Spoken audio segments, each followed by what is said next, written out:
Hello friends, welcome to the Rai defence academy. मैं CM Tiwari आप सबका स्वागत करता हूं आपके अपने परिवार राय डिफेंस एकेडमी में। फ्रेंड्स, जैसा कि आपको पता है, अब मुश्किल से 30-32 दिन हमारे एग्जाम में बचे हुए हैं, तो हम उसी हिसाब से तैयारी कर रहे हैं। 30-32 दिन में हम करीब 80 क्वेश्चन, मैं बहुत ज़्यादा तो नहीं बोलता, 80 क्वेश्चन हम आसानी से अटेम्प्ट कर पाएँ और 80 में से लगभग 70 से 75 क्वेश्चन हमारे ये सही हो। ठीक है, हमें यही चाहिए। और जो बोलते हैं 120 में से 120, 120 में से 100, उसकी हमें कोई ज़रूरत नहीं। हमें नॉर्मली 80 या मैक्सिमम 80 से 90 क्वेश्चन चाहिए, और जिसमें से 75 से 85 हमारा सही हो जाए। क्योंकि 90 में से 90 कोई भी सही नहीं कर सकता, चाहे हम हो चाहे कोई भी टीचर, कोई भी। इनफैक्ट कोई टीचर भी लिमिटेड टाइम में बोलिए कि 100 में से 100 क्वेश्चन सही कर दे, नहीं कर पाएगा। और आप भी वो ट्राई नहीं करेंगे, क्योंकि ऐसा करने में आपका टाइम लॉस होगा। अब माइनस मार्किंग भी आप जानते हैं, और ऐसा करने पे आपका जो एक चांस एसएसबी देने का आपको मिलने वाला है एग्जाम क्रैक करने के बाद, वो आपका मिस हो जाएगा। क्योंकि ऐसा करेंगे तो आपका एग्जाम रिटन तो कभी क्वालिफाई नहीं होगा। ठीक है, तो हम लोग इसी स्ट्रेटेजी के साथ आगे बढ़ेंगे।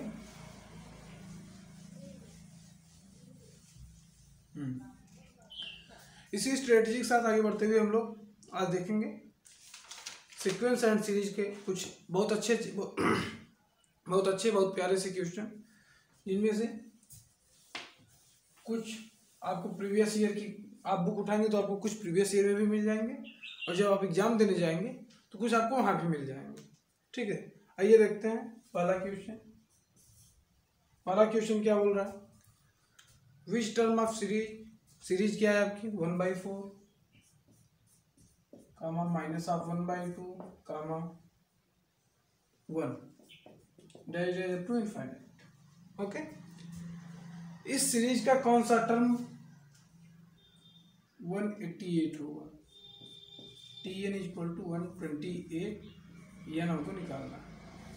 इस सीरीज का कौन सा टर्म 128 होगा, यही हमें निकालना है। और आपके ऑप्शन है, option number A 9th, B 10th, C 11th and D 12th।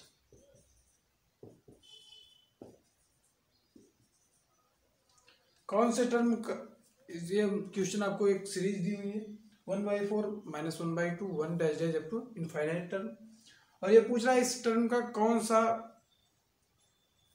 Series का कौन सा टर्म 128 होगा, और आपके ऑप्शन ये रहे। चलिए जल्दी से सॉल्व करिए, सॉल्व करके बता दीजिए क्या आंसर होगा। ठीक है, आइए देखते हैं। हम यहाँ पे देख रहे हैं सीरीज का पहला टर्म 1/4, और ये एपी में तो है नहीं, जीपी में है। कैसे पता चला? मल्टीप्लाई होता जा रहा है 2 का। अब हमें आर निकालना है। आर इक्वल टू क्या हो जाएगा? -1/2 अपन 1/4। क्लियर? ये हो जाएगा आर इक्वल टू -2। क्लियर? अभी क्या बचा? हमें पता है कि जीपी का यनवा पद क्या होता है?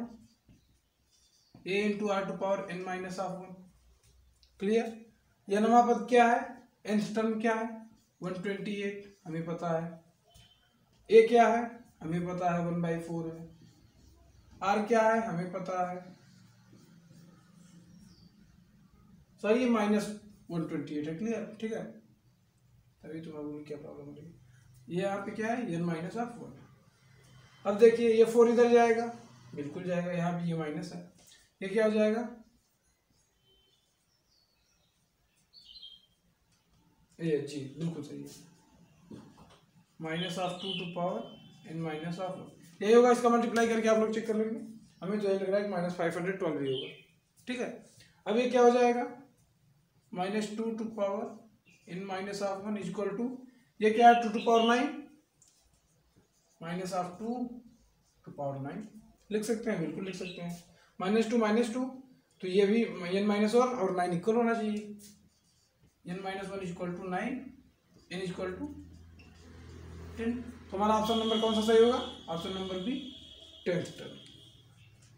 ये हमारी एक जीपी थी, जिस जीपी का एक सीरीज हमें पता था, दिया गया था 1/4 -1/2 1 dash dash up to infinite. और उसमें क्या पूछा था, इस सीरीज का कौन सा टर्म -128 होगा। आपके ऑप्शन थे 9, 10, 11 और 12। हमने पहले ए हमें दिया था, आर निकाल लिया। आर कैसे निकलेगा, कोई भी कॉन्जिक्यूटिव दो टर्म लेंगे, second term divide by first term कर देंगे, फिर कर दिया हमने, आर निकल आया हमारा। फिर जीपी का nवां पद हमें पता है, nth टर्म हमें पता है, tn होता है a into r to power n-1, बस रखा, सॉल्व किया, आंसर।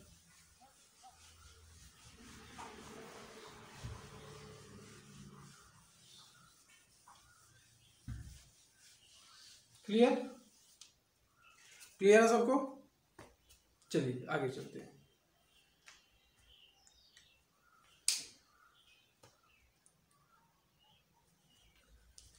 एक और जीपी दी हुई है, सीरीज क्या है,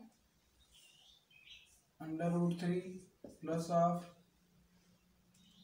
1/√3 plus of 1/3√3 dash dash up to infinite. इसका सम पूछा है, देन y इक्वल टू क्या होगा, if y equal to √3 plus 1/√3 plus 3/√3 dash dash up to infinite है, तो हमें इसका टोटल पूरा सम बताना है। ठीक है, आपने ये पढ़ा होगा कि किसी जीपी में, जियोमेट्रिक प्रोग्रेशन में, ये जीपी है कि नहीं, कैसे पता करेंगे, आइए पहले जीपी देख लेते हैं है कि नहीं। Second term divide by first term कर दे, पहले क्या आया, 1/3 आया, फिर ये टर्म डिवाइड बाई ये टर्म कर दें, 3√3 अपान में 1/√3 1/3, दोनों जगह से 1/3 आ रहा है। इसका मतलब ये जीपी में तो है, ये कंफर्म है, इतना तो कंफर्म है कि ये जीपी में है।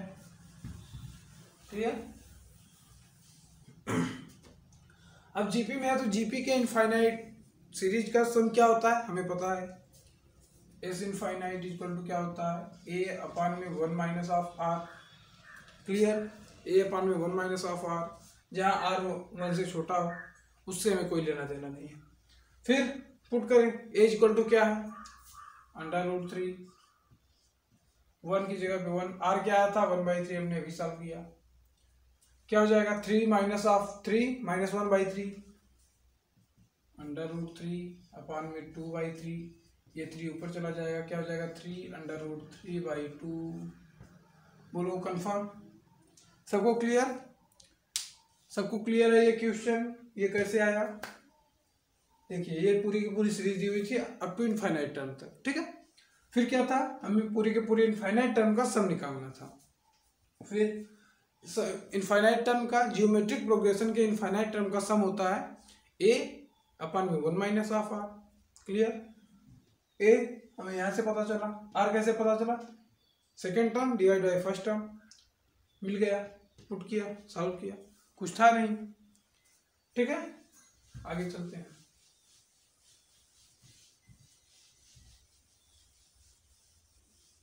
चलिए बिल्कुल आगे चलते हैं। अब चलते हैं हम लोग नेक्स्ट क्वेश्चन की तरफ। नेक्स्ट क्वेश्चन क्या है, ये भी इनफाइनाइट सम पे है, दिया है इन जीपी,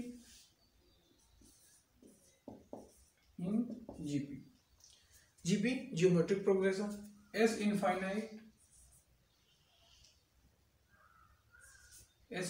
इक्वल टू क्या दिया है 6 and S2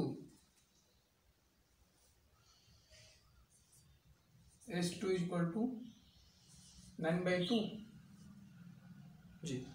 then find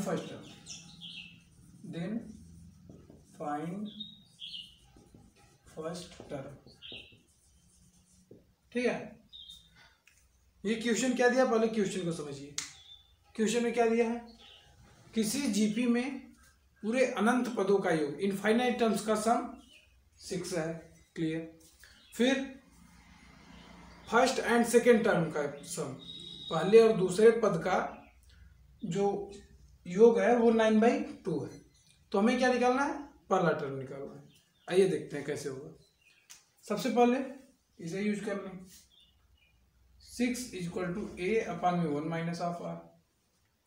clear, ये क्लियर है। इनफाइनाइट टर्म का सम क्या होता है, ए अपन में 1 माइनस आर, 1 माइनस आर, और यहाँ पे इनफाइनाइट टर्म का सम दिया है 6 दिया है, तो कर दिए। ए इज इक्वल टू क्या हो जाएगा 6 into 1 minus of r. Clear. अब यस टू वाला टर्म ए होगा, बिल्कुल होगा, तो दूसरा टर्म क्या होगा ए आर होगा, और यही होता है यस टू, और यस टू कितना दिया है 9/2। क्लियर। ए कॉमन कर ले यहाँ से, 1 plus of r equal to 9/2। यहाँ से ए की वैल्यू इसमें पुट कर दें। कैसे करेंगे, 6 1 minus of r 1 plus of r equal to 9/2। 3 3 जा 9, 3 2 जा 6, ये हो जाएगा 1 minus of r square is equal to 3/4। ये 2 इस साइड जाएगा, डिवाइड करेगा, ठीक है।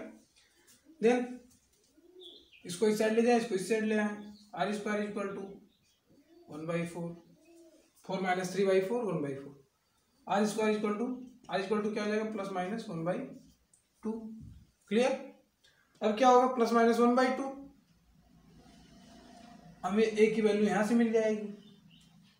आइए पुट कर दें, ए इक्वल टू एक बार प्लस 1/2 पुट करेंगे, क्या हो जाएगा 6 1 माइनस 1/2 क्या हो जाएगा ए इक्वल टू 3।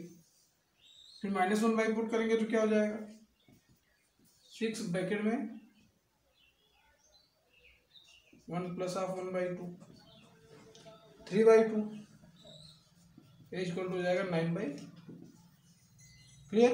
ए की कितनी वैल्यू, 2 वैल्यूज मिली, क्या क्या, ए इक्वल टू 3 और ए इक्वल टू 9/2। कैसे आया वो देखते हैं। फिर से रिपीट कर दें, किसी भी जीपी की, किसी ज्योमेट्रिक प्रोग्रेशन की हमें गुणोत्तर श्रेणी की एक इनफाइनाइट सम दिया हुआ था जो कि 6 था, और वो इसने ये भी कहा पहला और दूसरा टर्म उन दोनों का सम क्या होगा 9/2 होगा। तो हमें क्या निकालना है, पहला टर्म निकालना है। तो सबसे पहले हमने इसका यूज किया, इसका फार्मूला हमें पता था, ए अपन 1 माइनस आर इक्वल टू दिया था कितना 6 दिया था, हमने 6 कर दिया। यहाँ से ए की वैल्यू निकाली। फिर फर्स्ट टर्म और सेकेंड टर्म, किसी जीपी का पहला टर्म क्या होगा ए ही होगा, और दूसरा टर्म क्या होगा ए इंटू आर ही होगा। कंफर्म सी बात है, हमने ये कर दिया। फिर यहाँ से ए की वैल्यू ले जाके इसमें पुट की, सॉल्व किया दोनों इक्वेशन, और आंसर हमें मिल गया। ये रहा इसका। आगे होगा सबको समझ में, चलते हैं आगे हम लोग।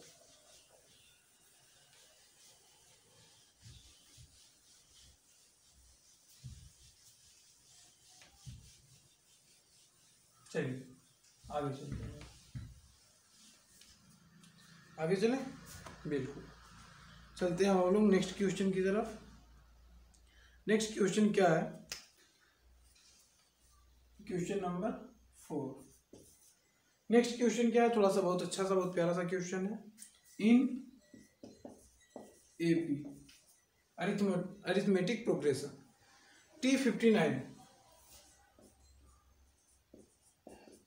T59 equal to 449 and T449 is equal to 59. Clear? Then which term is equal to 0? आपके ऑप्शन जो है A 501, B 502, C 508 and D 509। एक अरिथमेटिक प्रोग्रेशन दी हुई है, एक एपी दी हुई है जिसका 59वां टर्म, 59वां टर्म क्या है 449 है, और 449वां टर्म 449वां टर्म क्या है 59 है। तो ये पूछ रहा है कि इसका कौन सा टर्म 0 होगा। इतना क्लियर है। अब हमें एक बात पता है कि 59वां टर्म क्या होगा। मान लेते हैं इसका पहला टर्म ए है और डिफरेंस क्या है दो टर्म का डी है। क्लियर, ये हमने मान लिया। तो 59वां टर्म क्या हो जाएगा, T59 A plus of 58D is equal to कितना दिया है 449 ये दिया है, और T449 क्या हो जाएगा A plus of 448 into D equal to क्या हो जाएगा 59 दिया हुआ है, ये दिया है। अब हम इन दोनों को सॉल्व करेंगे, सॉल्व करके A की वैल्यू क्या हो जाएगी 507 एंड D की वैल्यू -1। ये आप लोग जब सॉल्व करेंगे तो क्लियर हो जाएगा। कैसे सॉल्व करना है वो भी बता दें। पहला टर्म माइनस सेकेंड टर्म कर दें, A तो 0 हो गया, यहाँ से D की वैल्यू मिल जाएगी, फिर D की वैल्यू ले जाके किसी भी इक्वेशन में रख देंगे, हो जाएगी, हमें मिल जाएगी A की वैल्यू। अब हमें A भी मिल गया और D भी मिल गया, हमें करना क्या है, देखना है कौन सा टर्म 0 होगा। हमने मान लिया कि nवां टर्म 0 है, nth term is equal to 0। nth term का फार्मूला क्या हो जाएगा Tn equal to A plus of n minus of 1 into D। Clear, अब Tn ये 0 है, हमें पता है, 0 रख दें। A की value 507 plus of n minus of 1 minus of 1 equal to 0। ये -1 मल्टीप्लाई करेगा, हो जाएगा 507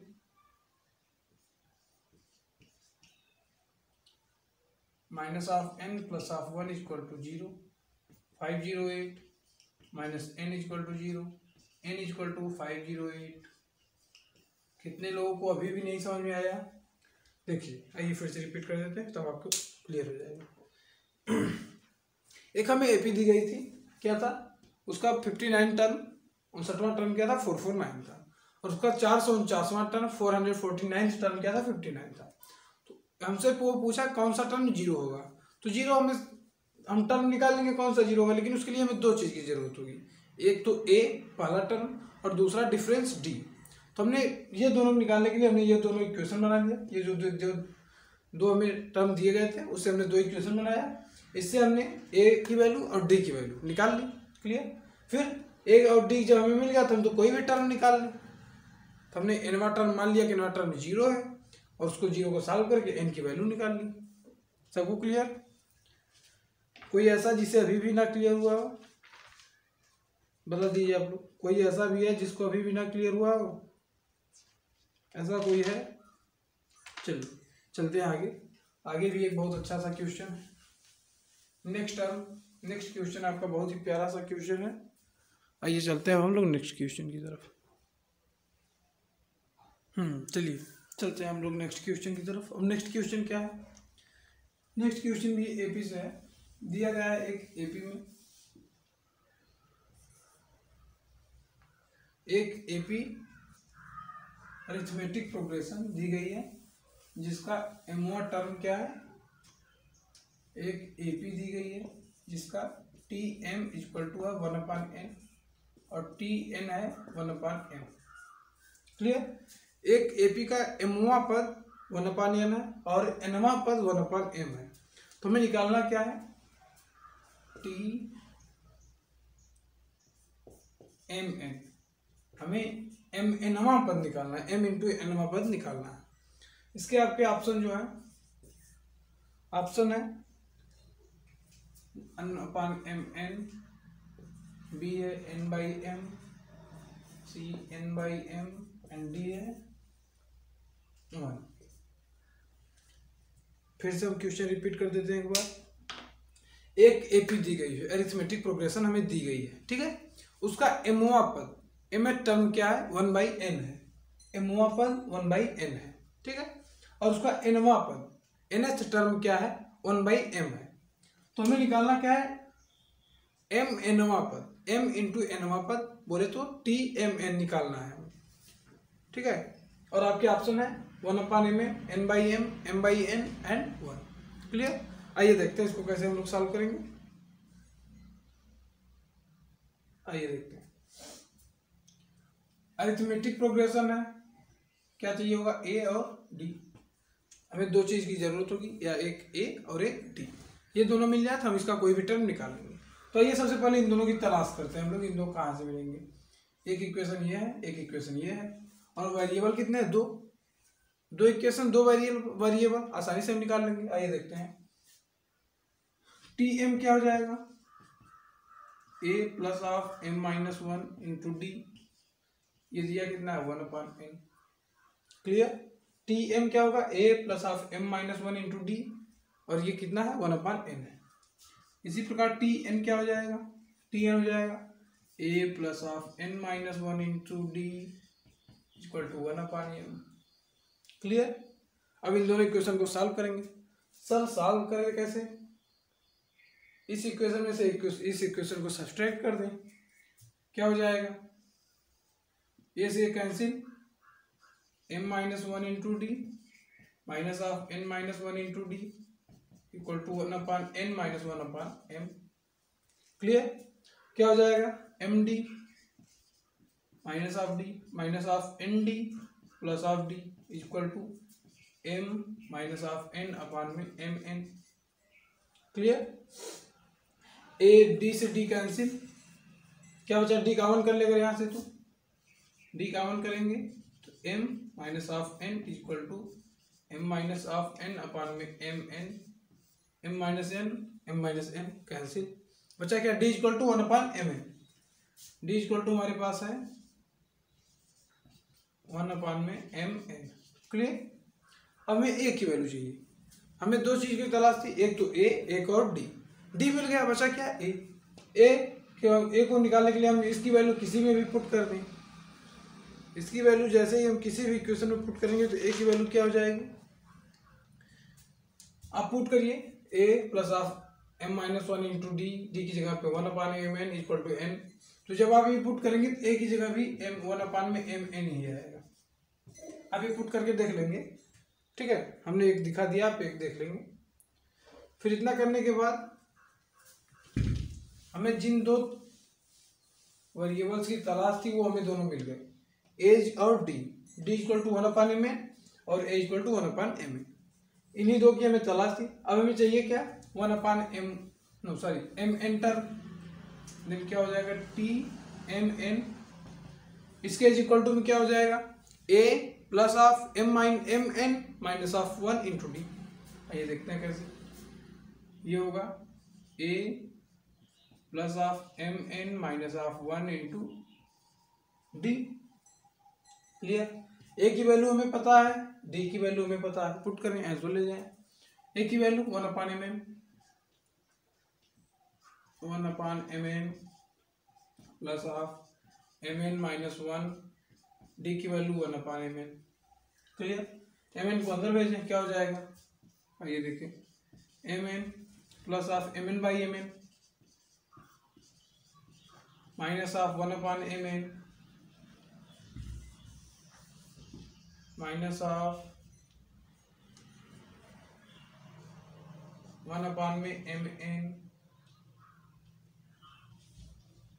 minus plus minus cancel, minus mn plus mn minus mn cancel, बचा क्या, mn अपान mn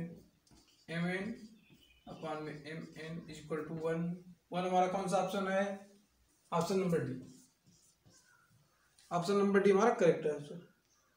किसी को कोई भी डाउट इस क्वेश्चन में, ये भी बहुत प्यारा सा, बहुत अच्छा सा क्वेश्चन था जिसे हमने सॉल्व कर लिया और अपना एक नंबर या एक क्वेश्चन कहें अपना एग्जाम में पक्का कर लिया।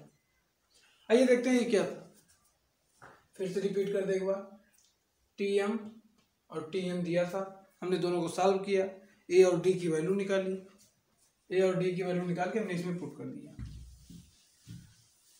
अब इससे हमें एक बात तो पता चली, अगर सर हमें कोई भी क्वेश्चन मिले, एपी या जीपी कोई भी मिले, उसमें अगर दो टर्म दी गई हो और तीसरा कोई टर्म पूछ रहा हो, तो सबसे पहले हम क्या करेंगे, तो सर सबसे पहले तो हम यही करेंगे कि अगर एपी है तो ए और डी की वैल्यू निकाल लेंगे, और अगर जीपी है तो ए और आर की वैल्यू निकाल लेंगे। बिल्कुल सही, आप बिल्कुल सही आप समझ चुके हैं।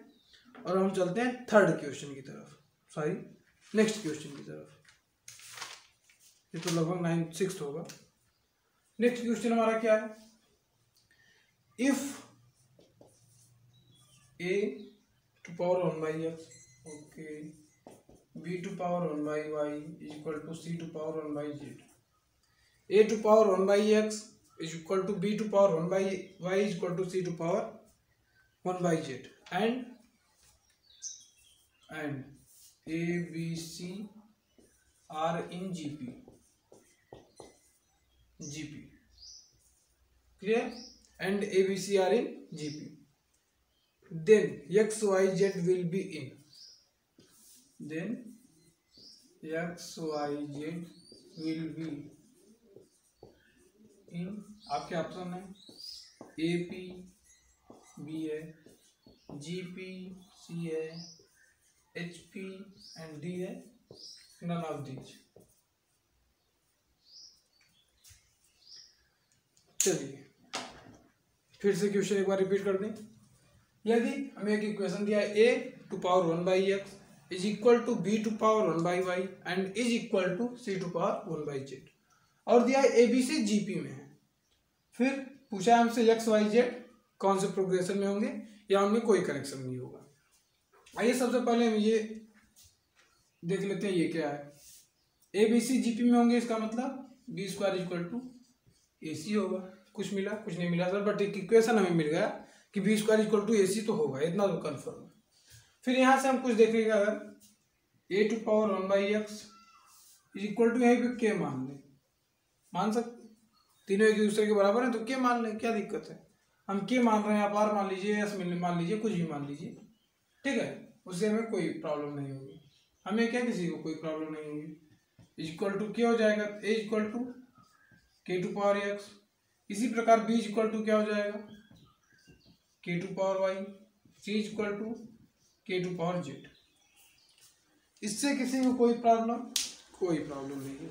फिर से रिपीट कर दो, ए इक्वल टू 1 बाई एक्स, उधर के था, दोनों साइड पावर में एक्स कर दें तो क्या हो जाएगा, X by X cancel, A to power 1 बचेगा और के टू पावर एक्स हो जाएगा, इसी प्रकार के टू पावर वाई के टू पावर जेड हो जाएगा।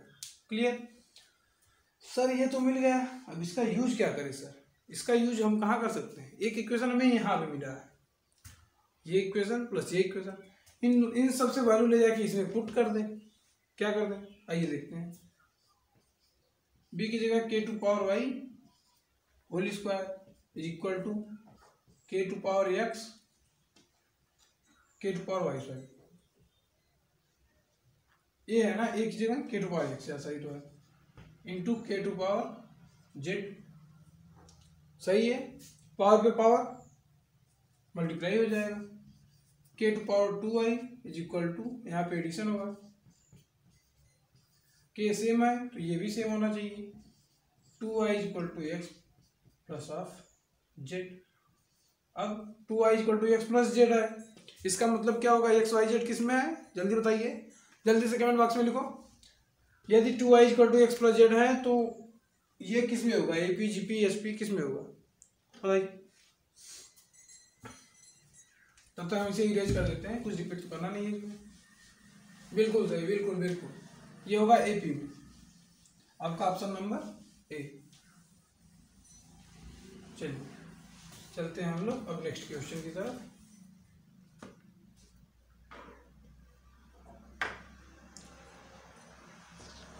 एक बहुत प्यारा सा, बहुत अच्छा सा कंसेप्ट दिख रहा है, बता देते हैं आपको।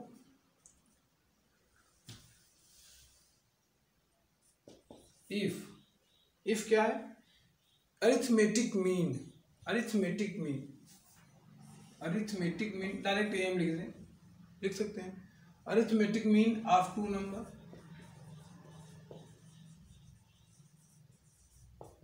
If arithmetic mean of two number क्या है, 5 है, ठीक, एंड जियोमेट्रिक मीन GM क्या है, 4 है। तो हमसे पूछा है कि देन हार्मोनिक मीन क्या हो जाएगा, HM, ये क्या होगा, और आपके ऑप्शन है, option number A 5/4, B 16/5 D 25/16, sorry C है ना, C 25/16 एंड D है 25/4। चलिए, बहुत अच्छा सा कंसेप्ट है ये, आप लोग देख लेंगे। किसी कोई दो संख्या, मान लीजिए ए बी है, कोई भी हो, कोई भी ए बी हो, ठीक है। इसका क्या है, अरिथमेटिक मीन 5 है, ज्योमेट्रिक मीन क्या है 4 है, और हमसे पूछा हार्मोनिक मीन क्या होगा, एच एम क्या होगा। यदि A M 5, G M 4, then H M क्या होगा। आइए देखते हैं। हमें पता है फार्मूला, अगर आपको पता नहीं था वो भी नोट कर लेंगे। जी एम का square upon A M, clear. G M क्या दिया है 4, 4 × 4 अपॉन में ए एम क्या दिया है 5, 16/5, ऑप्शन नंबर बी, क्लियर। अगर ये थोड़ा सा इंपॉर्टेंट कंसेप्ट है, अगर आपको पता ना हो तो आप लोग नोट कर लेंगे, वैसे दिमाग में तो छप ही गया होगा अब तक। चलिए इरेज कर दे, बताइए जल्दी, इरेज कर दे, आगे बढ़े। चलिए ठीक, आगे चलते हैं।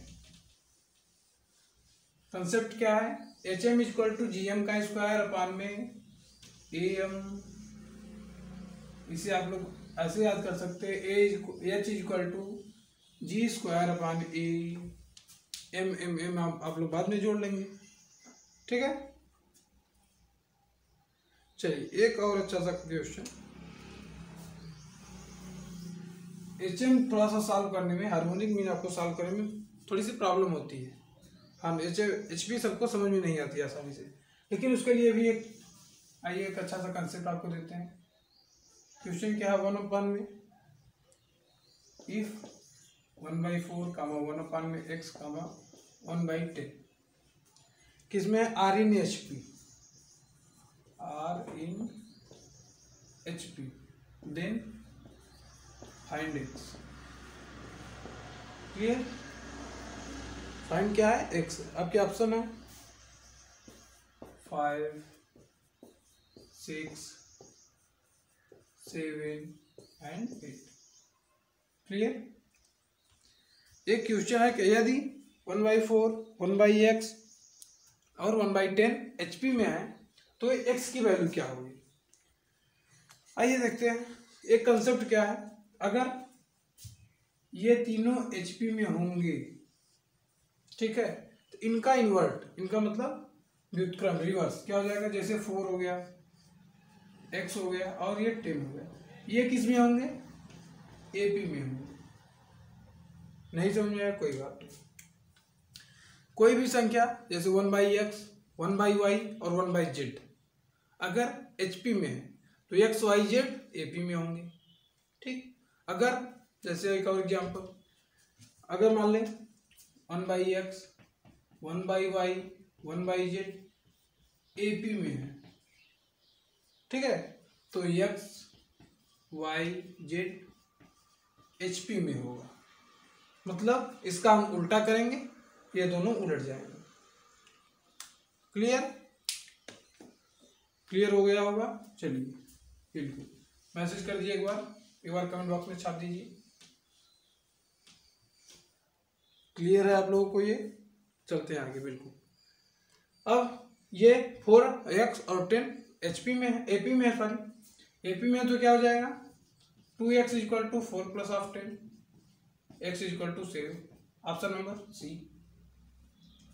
थोड़ा सा आसान था, बस कंसेप्ट समझ में आ जाए, कंसेप्ट समझाने के लिए हमने ये किया। ये कंसेप्ट आप लोगों को समझ में आया कि यदि कोई संख्या ABC AP में हो तो 1/a, 1/b और 1/c HP में होंगे। बस यही कंसेप्ट था, और कुछ इसमें था नहीं। चलिए बस इसी के साथ आज आपसे विदा लेना चाहेंगे, मिलेंगे अब नेक्स्ट सेशन में। चलिए आज आपका कुछ होमवर्क, तो हमने कोई क्वेश्चन दिया नहीं, फिलहाल आप ये जितने क्वेश्चन हमने कराए आप उनको रिपीट कर लेंगे, ठीक है, 2-3 बार, जितना बार आप कर सके, आपको कोई टाइम हो, क्योंकि आपको और भी सब्जेक्ट पढ़ने होते हैं। इंग्लिश हो गया, सोशल साइंस है, हिस्ट्री, पॉलिटी, करेंट, बहुत सारे सब्जेक्ट आपको पढ़ने हैं।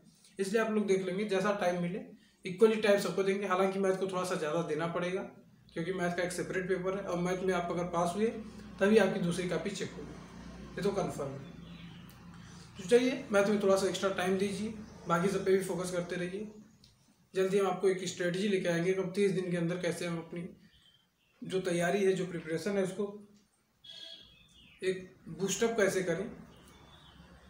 उसमें हम आपकी सारी स्ट्रेटजी को, जितनी हमने अपनी पर्सनल लाइफ एक्सपीरियंस है, कुछ और सिलेक्टेड स्टूडेंट है उनसे हमने पूछा है, कुछ टीचर से हमारी बात हुई, सबसे पूछा है हमने, सबकी जो स्ट्रेटजी उसको कंबाइन करेंगे, सबका एक मिक्सचर बनाएंगे और मिक्सचर आपको देंगे, आप उसके हिसाब से अपना काम कर लेंगे ताकि आपका सिलेक्शन हो जाए और हमारी जो है एकमात्र विश है, एकमात्र लक्ष्य है आपका सिलेक्शन, वो फुलफिल हो जाए बस, और कुछ नहीं चाहिए। तो चलिए मिलते हैं हम नेक्स्ट सेशन में, तब तक के लिए जय।